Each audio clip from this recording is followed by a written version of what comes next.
Good morning friends. LPG policy को means LPG, जिसमें आपको लिबरलाइजेशन, उदारीकरण, वैश्वीकरण, ग्लोबलाइजेशन के बारे में समझाया जा चुका है। जन हमारे पास लास्ट जो टॉपिक बचता है वो है एलपीजी में पी फॉर प्राइवेटाइजेशन मीन्स निजीकरण। अब इसको समझा जाए क्या है ये। मैं इस बात को दोहरा देना चाहता हूँ कि एलपीजी पॉलिसी जो थी भारत में 1991 में लाई गई थी, और जिस स्थिति में लाई गई थी वो स्थिति की व्याख्या मैंने उदारीकरण की नीति में किया है। एक बार मैं उस चीज़ को दोहरा देना चाहता हूँ हल्के से, जो आपकी मेमोरी में आ जाए कि एलपीजी पॉलिसी में मूल रूप से वो सारी चीज़ें थी जो आपको आर्थिक संकट से बाहर निकाल सकती थी। ये भारतीय अर्थव्यवस्था के लिए एक तरह से कहा जा सकता था कि एक ओपन इकोनॉमी की ओर जा रहे थे हम लोग, मीन्स एक खुली अर्थव्यवस्था की ओर हम बढ़ रहे थे, और उसके लिए हमने इन पॉलिसी को अडॉप्ट किया था। मीन्स अब सारे देश से हम संबंध रख सकते थे, और जो काम सरकार कर रही थी उस काम को अब सीमित करना था, तथा बाहर की कंपनी और बाहर के देश भी आकर उसमें इन्वेस्ट कर सकते थे, अपना पूंजी, अपना पैसा लगा सकते थे, या देश के वैसे लोग जिनके पास अच्छी संपत्ति थी वो भी उस काम को कर सकते थे। मीन्स सरकार का काम व्यापार करना नहीं होता है या व्यवसाय नहीं होता है। इस कथन पर अगर अमल किया जाए तो मूल रूप से इस बात पर विश्वास किया गया कि सरकार को एलपीजी पॉलिसी के अंतर्गत काम करना होगा। उदारीकरण नीति के बाद जो हमारे पास अगला वर्ड है वो है प्राइवेटाइजेशन या निजीकरण। पहले दो शब्दों को समझते हैं, सार्वजनिकरण या सार्वजनिक क्या होता है, और दूसरा वर्ड है निजी। ये दो शब्द हैं आपके पास। सार्वजनिक का अर्थ होता है जिसको इंग्लिश में पब्लिक बोला जाता है, मीन्स एक ऐसा जो सरकारी है। पब्लिक का अर्थ यहाँ सरकारी के सेंस में अगर आम भाषा में हम बात करें, वैसी संपत्ति जो सरकारी है, जैसे पब्लिक ट्रांसपोर्ट, पब्लिक स्कूल, ये सारे जो हैं आपको सरकारी चीज़ों को संबोधित किए जाते हैं। उसी तरह जब हम निजी की बात करते हैं तो निजी का इंग्लिश मीनिंग होता है प्राइवेट, मीन्स किसी खास व्यक्ति का या किसी खास संगठन का, संस्था का। यहाँ निजीकरण का अर्थ भी उसी सेंस में लिया गया। 1991 के बाद जब स्थिति काफ़ी दयनीय हो गई तो सरकार को ऐसा महसूस हुआ कि हर चीज़ में जो सरकार स्कूटर और घड़ी बना रही है वही सरकार फिर जन लोक कल्याणकारी कार्यों को कर रही है। स्कूल भी चला रही है, फ्री एजुकेशन की है, फ्री हेल्थ फैसिलिटी प्रोवाइड कर रही है। तो सरकार का मुख्य काम व्यवसायीकरण नहीं था या व्यवसाय या मुनाफा कमाना नहीं था।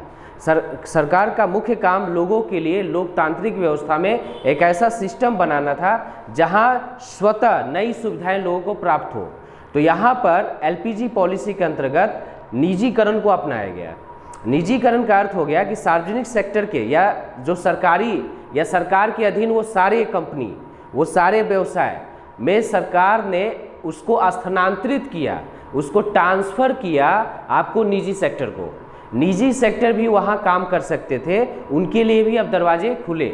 मीन्स निजी सेक्टर के लिए मूल रूप से कहा जा सकता है कि जहाँ सरकार पहले से काम कर रही थी, जिसको हम लोग क्लोज इकोनॉमी कह रहे थे, क्लोज इकोनॉमी में निजी सेक्टर आके काम नहीं कर सकता था, कोई भी बाहर का व्यक्ति काम नहीं कर सकता था जिसके पास बहुत पूंजी थी।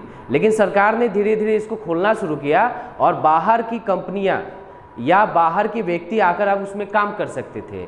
इसका जो फ़ायदा हुआ वो देखने को ये मिलता है कि रोज़गार में बहुत बड़े स्तर पर वृद्धि हो गई, और जनरली नौकरशाही का अर्थ होता है जो सरकारी अधिकारी हैं वो सही तरीके से काम नहीं करते हैं, भ्रष्टाचार को बढ़ावा देते हैं, और जो काम विदिन 1 आवर में होने वाला है, 1 घंटे में होने वाला है, उसको कई सालों तक लटका के रखते हैं। तो लाल फीताशाही और नौकरशाही, जिसको ब्यूरोक्रेसी कहा जाता है, उसके अंतर्गत सरकार को काफ़ी समस्याओं का सामना करना पड़ा था। तो नौकरशाही के प्रभाव को कम किया गया। मीन्स बाहर की कंपनियों को बोला गया कि आप आइए, और वो सेक्टर उनको बताए गए। जैसे कि आज अगर हम बात कर लें टेलीकॉम सेक्टर की, जहां हमारे पास बीएसएनएल था, तो बीएसएनएल के बाद आज अगर हम बात करें तो प्राइवेट सेक्टर की बहुत सारी कंपनियां यहां काम कर रही हैं, और वो हमें बीएसएनएल से बेटर फैसिलिटी प्रोवाइड कर रही हैं। बीएसएनएल ऑब्वियस सार्वजनिक सेक्टर की कंपनी थी, लेकिन बीएसएनएल की आज की स्थिति अगर देखा जाए तो मैनेजमेंट की कमी के कारण बीएसएनएल सरकारी सुविधाओं का होते हुए भी जो सरकार प्राइवेट कंपनियों को सारे स्पेक्ट्रम बांट रही है, सारे सुविधाएं प्रोवाइड कर रही है, और प्राइवेट उसका लाभ लेकर उसको खरीद कर अपने कंपनी को लाभ में ले जा रहे हैं, लोगों को सुविधाएं दे रहे हैं। जस्ट लाइक जैसे जियो, जस्ट लाइक जैसे बाकी टेलीकॉम, एयरटेल या फिर आइडिया या वोडाफोन की हम बात कर लें, यूनिनॉर की बात कर लें, ये प्राइवेट सेक्टर की है और इन्होंने लाभ कमाया। लेकिन BSNL जिसके पास सारी सुविधाएं होते हुए भी वो कंपनी आज डूबने की स्थिति में पहुंच गई है। तो सार्वजनिक सेक्टर में मैनेजमेंट की कमी थी, नौकरशाही इतने हावी थे कि मूल रूप से उन्होंने लाभ नहीं लिया इसका, या वो एक तरह से कहा जा सकता है कि सही तरीके से काम नहीं करना चाहते थे, और उसका फ़ायदा प्राइवेट सेक्टर ने उठाया। जब प्राइवेट सेक्टर के लिए टेलीकॉम को खोला गया तो BSNL बिल्कुल रफा दफा हो गया, और आज प्राइवेट का एक तरह से वर्चस्व है टेलीकॉम सेक्टर में। उसी तरह से विमानन, उड्डयन मीन्स हवाई जहाज़ से संबंधित अगर जो सुविधाओं की अगर हम बात कर लें, जहां सरकार ने कभी क्लोज रखा था, सिर्फ इंडियन गवर्नमेंट की ही आपको मूल रूप से जेट एयरवेज ये सब काम कर रहे थे, आज वहाँ प्राइवेट कंपनियाँ इतनी ज़्यादा सुविधाएं आपको दे रही हैं कि हर तरीके से लोग अगर अपनी बुकिंग करवाना चाहता है, साथ ही साथ जो सरकारी रेट का भाड़ा आपको अधिक है तो वहीं प्राइवेट कंपनियाँ एक विशेष पैकेज दे रही है उनको।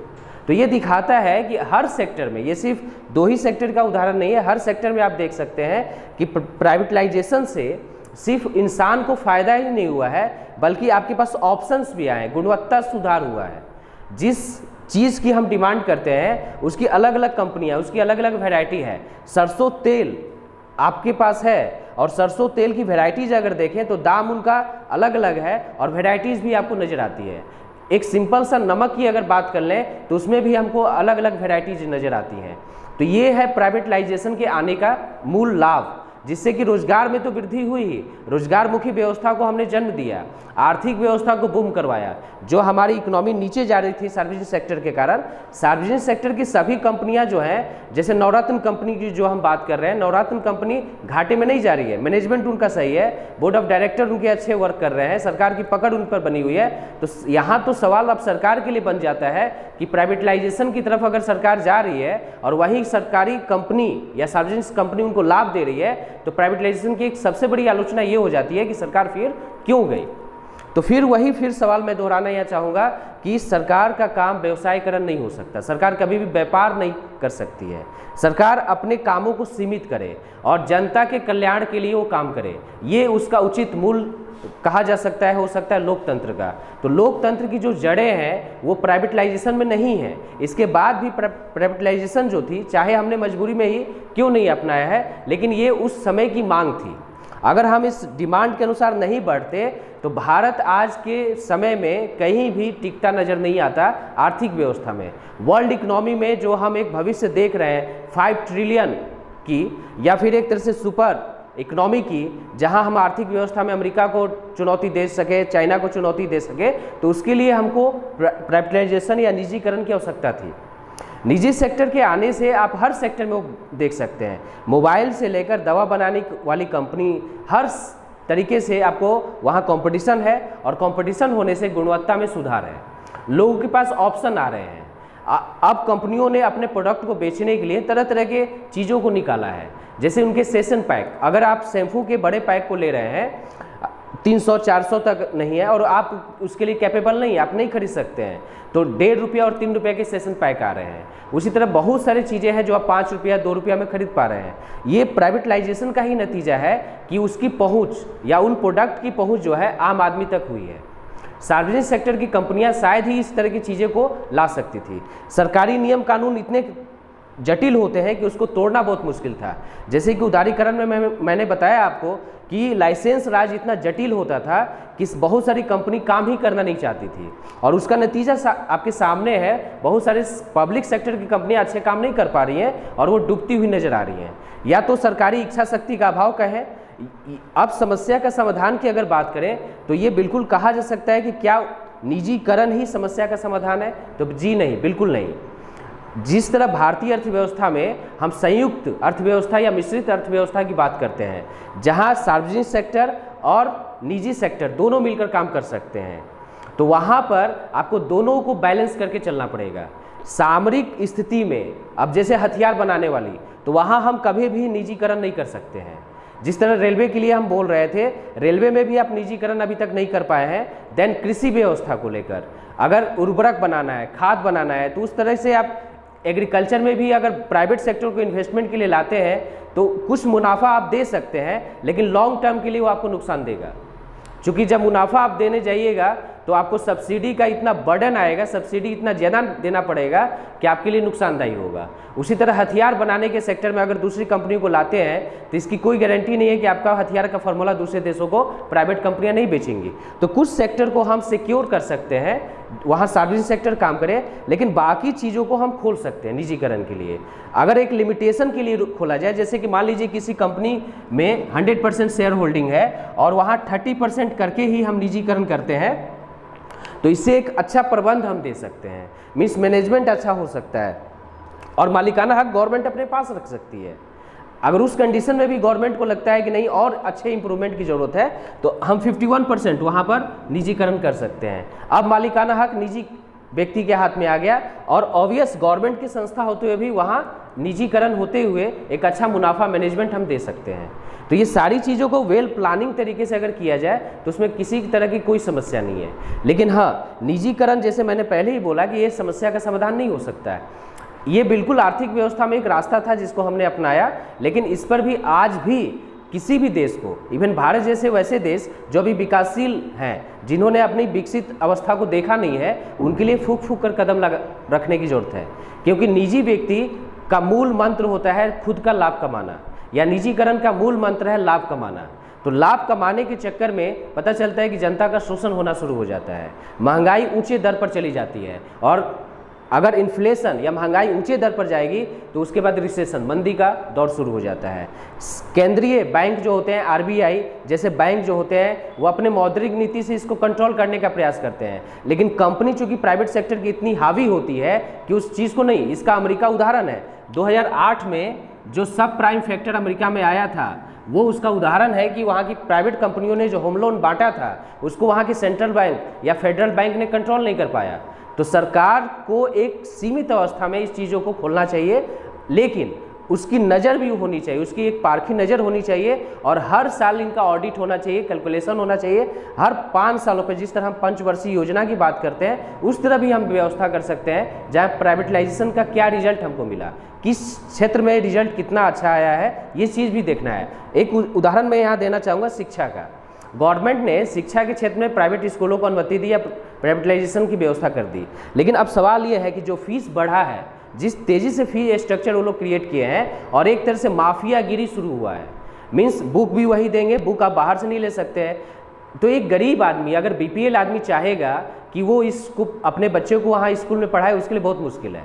ये आप किसी भी तरीके से समझे ना समझे, लेकिन जो सत्य है वही है। अब सरकार बोलती है कि मैंने शिक्षा का अधिकार दे के रखा है, तो अब सरकार खुद जाके देख ले प्राइवेट स्कूलों में कि कितने प्राइवेट स्कूलों में शिक्षा का अधिकार लागू है, और खासकर वहाँ गरीब बच्चे पढ़ रहे हैं।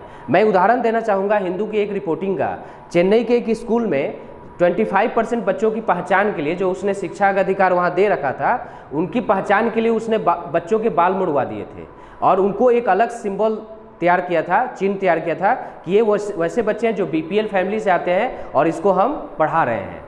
तो इस तरह की चीज़ें भी भारत में देखने को मिलती हैं। तो ये सारी चीज़ें प्राइवेटाइजेशन के कारण ही है, ये नहीं कहा जा सकता, लेकिन हाँ, उसकी कमियां तो नज़र आती हैं। शिक्षा के सेक्टर में जहां आप केंद्रीय विद्यालय बहुत अच्छा काम कर सकता है और कर रहा है, नवोदय विद्यालय, केंद्रीय विद्यालय, सरकारी संस्थाएं अच्छा काम कर रही हैं, तो देन आप प्राइवेटाइजेशन की तरफ जाइए, लेकिन उनके लिए भी आपके पास नियम और कानून वैसे होने चाहिए कि आपका जो मकसद है वेलफेयर स्टेट, लोक जन कल्याणकारी कार्य, वो पूरा होना चाहिए।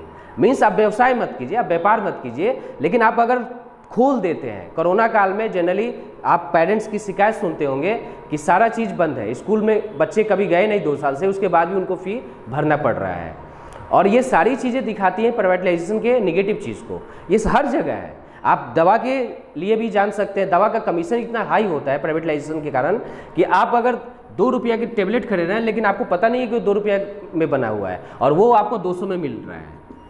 इतने इंजेक्शन है, भयंकर बीमारी है, तब तो अब 12 रुपया का इंजेक्शन आपको 1200 में लोग बेच रहा है, और ये इसका उदाहरण है। कोरोना काल में गैस ऑक्सीजन सिलेंडर का जो स्थिति बनी हुई थी वो एक उदाहरण है हमारे सामने प्राइवेटाइजेशन का। प्राइवेट कंपनियों ने मुनाफा कमाया। आलोचना करने की ज़रूरत है, लेकिन उसके साथ ही उनको एक रेगुलेशन, एक संवैधानिक कॉन्स्टिट्यूशन के अंतर्गत भी लाने की ज़रूरत है, जिससे उन पर एक कंट्रोल बॉडी काम कर सके। वो स्वायत्त नहीं हो सकते। लोकतंत्र में ऐसा कहा जा सकता है कि पूंजीवादी व्यवस्था चल सकती है, लेकिन इसका अर्थ ये नहीं है कि आप महंगाई के दर को इतना मुनाफे के लिए खोल दें। जस्ट लाइक सरसों के तेल की अगर बात करें तो प्राइवेटाइजेशन के कारण सरसों का तेल जो है, आप बड़ी बड़ी कंपनियों के दाम जरा उठा के देख लीजिए, आम आदमी उस सरसों के तेल को 100 ग्राम ही शायद खरीद पाएगा अपनी सब्जी के लिए, या वो भी यूज नहीं करना चाहेगा। तो ये तो बड़े प्रश्न चिन्ह करते हैं। जहां भारत में आज भी एक बड़ी जनसंख्या बीपीएल है, बिलो पॉवर्टी लाइन मीन्स गरीबी रेखा के नीचे रह रही है, तो क्या वहां प्राइवेटाइजेशन जैसी संस्थाएं या वैसी कंपनियां सही काम कर पा रही हैं? सरकार का जो मकसद था निजीकरण को लेकर, वो मकसद पूरा होता नजर नहीं आ रहा है। 2021 तक वो मकसद तो स्पष्ट रूप से दिखाई नहीं दे रहा है। हाँ, ये चीज़ें हैं कि कुछ चीज़ें, बहुत लोगों के हाथ में मोबाइल आ गया है और हर व्यक्ति के हाथ में, एक सब्जी बेचने वाले से लेकर साइकिल चलाने वाले तक, इवन हर वो व्यक्ति के हाथ में मोबाइल आ गया है। लेकिन उसके बाद जो उस चीज़ों को प्रोवाइड किया जा रहा है, जो उसकी बेसिक नीड है, क्या उसके पास शिक्षा आई है प्राइवेटाइजेशन के कारण? बिल्कुल नहीं। इतना महंगा आपने कर दिया है। क्या हेल्थ फैसिलिटी आई है? बिल्कुल नहीं। सरकारी हॉस्पिटल में आपने सुविधाएं प्रोवाइड नहीं की और प्राइवेट हॉस्पिटल को इतना महंगा कर दिया, उनको बिल्कुल छोड़ ही दिया। उन पर कोई कंट्रोल बॉडी नहीं है जो काम कर सकती है। ना तो आप डॉक्टर के फी को कंट्रोल कर रहे हैं, ना उसके ऑपरेटिंग को कंट्रोल कर रहे हैं, ना ही कोई भी चीज़ को नहीं। तो जो बेसिक नीड है वहाँ तो आदमी मर रहा है। तो प्राइवेटाइजेशन के लिए एक ज़रूरी है कि सरकार निकाय बनाए और उसको कंट्रोलिंग बॉडी हो। हर सेक्टर में सरकार का ऑब्जर्वेशन बहुत ज़रूरी है, सरकार उसको देखे ध्यानपूर्वक। अदरवाइज एलपीजी पॉलिसी जिस सोच के साथ लाई गई थी, तो वो भारत के लिए आने वाले समय में घातक हो जाएगी। ये जरूर हो सकता है कि कुछ तबके को हम इंडिया बना दें। यहाँ इंडिया का मेरा मतलब वो लोग हैं जो पैसे बना रहे हैं, जो बहुत अमीर हैं, जिनके पास जनसंख्या जो है टोटल भारत का 5% होगा, लेकिन उनके पास टोटल संपत्ति का 90% है भारत का, वो है इंडिया। अब जब हम भारत की बात करते हैं तो भारत वैसे लोगों का है जो आम आदमी से जुड़ा हुआ है, जो मूल रूप से कहा जा सकता है कि 95% है, लेकिन संपत्ति का 10% भी इनके पास नहीं है। तो ये एक सवाल है सरकार के लिए। निजीकरण से जो घाटा है, जो अमीर गरीब की खाई है, वो बढ़ती गई है। कोरोना काल ने उसको और तेज से बढ़ाया है, और इस तरह की महामारी अगर लंबे समय तक चलेगी तो ये और तेज से बढ़ेगा। तो उस तरह की जो आर्थिक व्यवस्था की जो संकल्पना 1991 में मनमोहन सिंह और पीवी नरसिंह राव की सरकार ने जो देखा था, या इंडियन गवर्नमेंट ने जिस इनिशिएटिव या जिस तरीके से कदम आगे बढ़ाए थे, क्या उस लक्ष्य को हम प्राप्त करने जा रहे हैं निजीकरण के थ्रू? तो वो चीज़ें अब समझने की ज़रूरत है। अगर नहीं कर रहे हैं तो इसमें कहीं ना कहीं हमें अपनी रिवाइज पॉलिसी, और सरकार को कभी नहीं भूलना चाहिए, चाहे किसी भी पार्टी की सरकार हो, कोई भी सरकार हो, कि प्राइवेटाइजेशन या कोई भी व्यवस्था जो है वो लोगों के लिए है, means for the people, by the people, of the people. तो अगर जनता ही पीस के मर जाएगी तो फिर काहे के लिए निजीकरण? यार, निजीकरण की व्यवस्था हम सुविधाओं के लिए लाना चाहते हैं और कंट्रोलिंग बॉडी के अंतर्गत रहे। मीन्स निजीकरण हो, लेकिन वो व्यवस्था मूल रूप से सही तरीके से हो। ठीक है दोस्तों, तो आपको ये वीडियो समझ में आया होगा, और इस तरह से एलपीजी पॉलिसी क्लियर हुई। एलपीजी पॉलिसी के बाद इकोनॉमिक्स के और भी बहुत सारे टॉपिक है जिस पर हम लोग चर्चा करेंगे। That's all, thank you.